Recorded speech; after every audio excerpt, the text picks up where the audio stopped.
Dnes dáme do poriadku túto izbu. Čakáme cez víkend moju sestru s neterou, budú u nás spať, tak nech majú u nás príjemný pobyt. Pôvodne sme v tejto izbe 3 roky spávali, ak si spomínate. S príchodom Lily sme sa presťahovali všetci na prízemie. Poschodie teda vôbec nepoužívame a často to tak aj vyzerá. Zvliekla som poťah z matracu a dala ho oprať pár týždňov dozadu, ale keďže som to nepotrebovala urobiť rýchlo, tak si ma táto práca počkala. Rozmýšľala som však, že ho dám profesionálne vyčistiť. Keďže ide o matrac v celosti, narába sa s ním ťažko, aspoň takto, keď s ním zápasím sama. Ale vždy mám dobrý pocit, keď poťah pekne sviežo vonia.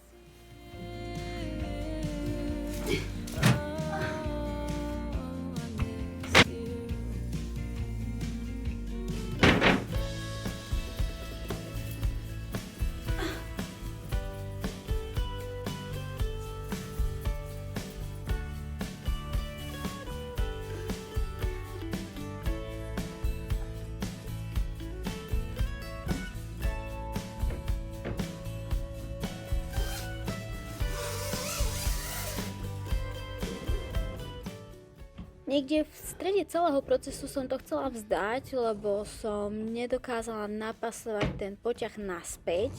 Neverím, že sa zbehol praním, pretože som ho neprala na vysokej teplote, ale mám 150 cm a tento matrac má 2 metre.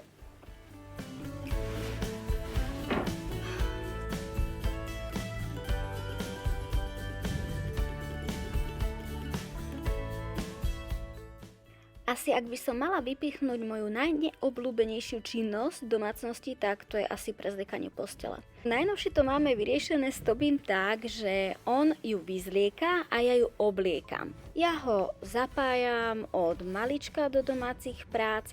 Kedysi, keď bol malý, si to užíval, tešil sa z toho, teraz už je väčší, už je taká samostatná jednotka a už mu to vadí. Nebudem tvrdiť, že je nadšený, keď musí vyzdieť postel, ale na druhej strane chcem držať tento návyk v ňom. Predsa len v tej domácnosti treba robiť a neočakávať iba, že to niekto za nás urobí. Ja totiž úprimne verím, že do budúcna sa mu to zíde a ten život mu to uľahčí. Jednak pre neho samého, povedzme, ak by býval sám, a takisto aj v tom partnerskom živote, kedy verím, že moja nevesta bude rada, že som ho tieto veci naučila.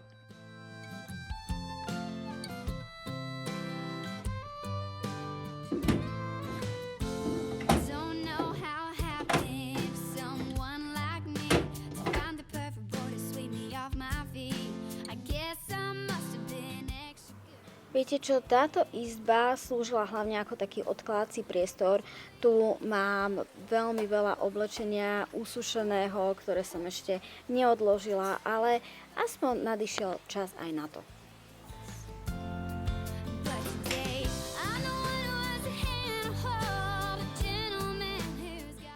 Trvalo mi 36 rokov, kým som si uvedomila jednu vec. Nie je podstatné, ako dokonale upracujem dom jeden deň, keď ďalší bude musieť v podstate začať odznova. Mám pocit, že to nemá konca kraja. Vy to ako cítite? Lebo ja môžem zo seba vydať maximum a všímam si, že to ako si nevidno u nás. Samozrejme, tento dom slúži nám, nie jemu, takže nikdy to tu nebude vyzerať, ako by tu nikto nebýval. Ale i tak ma niekedy frustruje, keď sa obzriem a vidím, že veď teraz som všetko odkladala a môžem zase.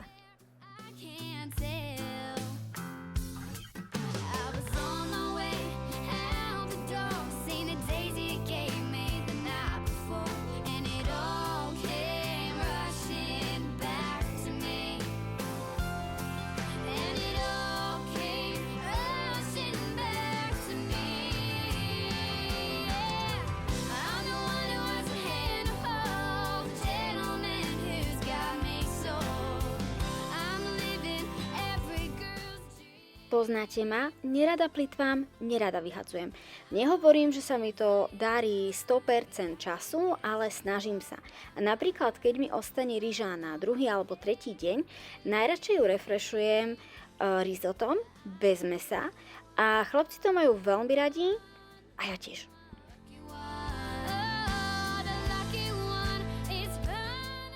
Preto byhom musí byť uhorkový šalát hlavne sladký. Preto cukrom väčšinou nešetrím.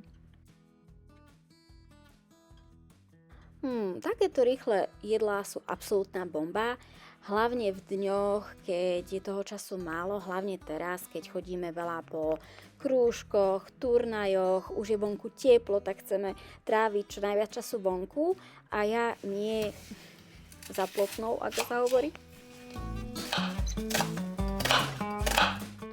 Medzi takéto rýchle jedlá, vďačné jedlá, radím aj frankfurtskú polievku, pretože párky doma väčšinou mám. Keď kúpim nejaký balík, tak si ich dám do mrazničky, čo zostane a potom ich takto používam na polievku.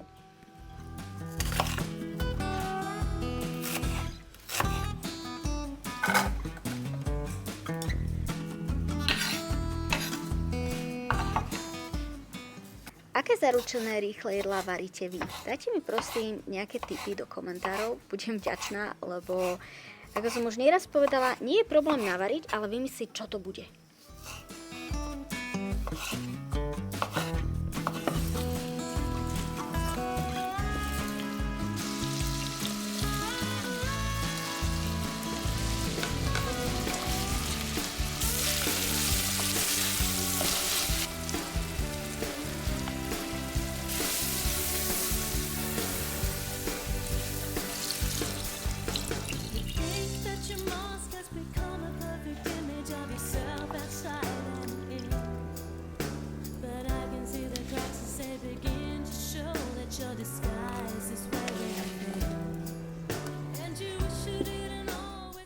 Palacinky som robila istý čas takmer na dennom poriadku.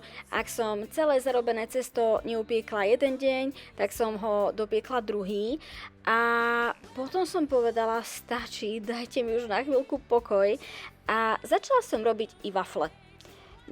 Rada som ich robila, pretože sa mi stroj, ktorý mám, nepáčil. Myslím, že som robila aj pár rokov dozadu video a som sa sťažovala, že ten výkon nie je taký, aby sa mi upiekli čo najrýchlejšie.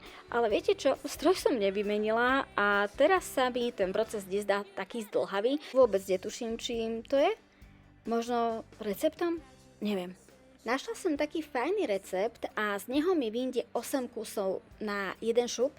Takže je tam 130 g hladkej múky, 1 polievková lyžica kypriaceho prášku, štipka soli, 1 polievková lyžica kryštálového cukru, 1 polievková lyžica vanilkového cukru, 2 vajcia, 180 ml plnotučné mlieko a 50 g masla. A ako vravím, toto množstvo pre nás absolútne vyhovuje, pretože toho nie je veľa, chlapci to stihnú zjesť, pretože si myslím, že sú najlepšie naozaj čerstvé. Čo poviete, urobíme si spolu ešte bublaninu?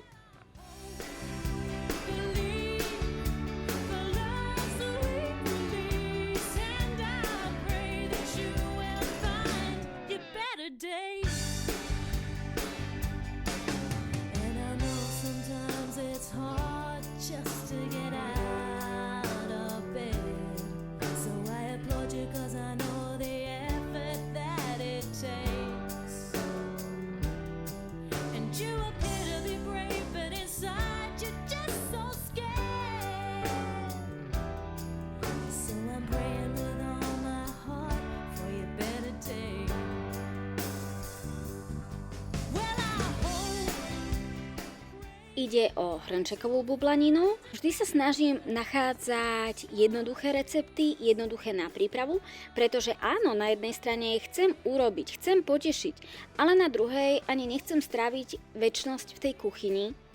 Preto ma po väčšine nenájdete komplikovať veci.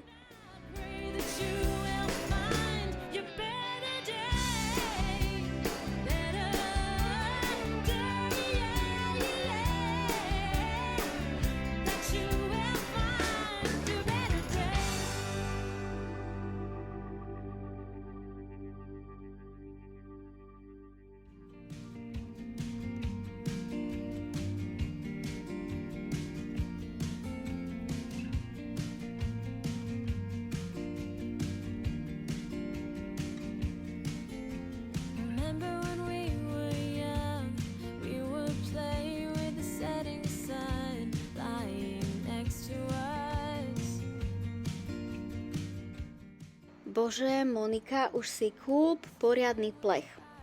Ja mám tento problém, že nemám taký menší, stredný, povedzme, plech.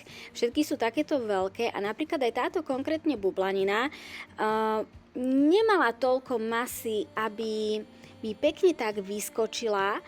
Na druhej strane mi to nevadí, pretože ak je bublanina, tak nech je tam viacej toho ovocia než samotného cesta. Ale určite bude musieť kúpiť. A ak máte inak, dobrý nápad, ak máte nejakú overenú značku, overený plech, dajte mi prosím vedieť.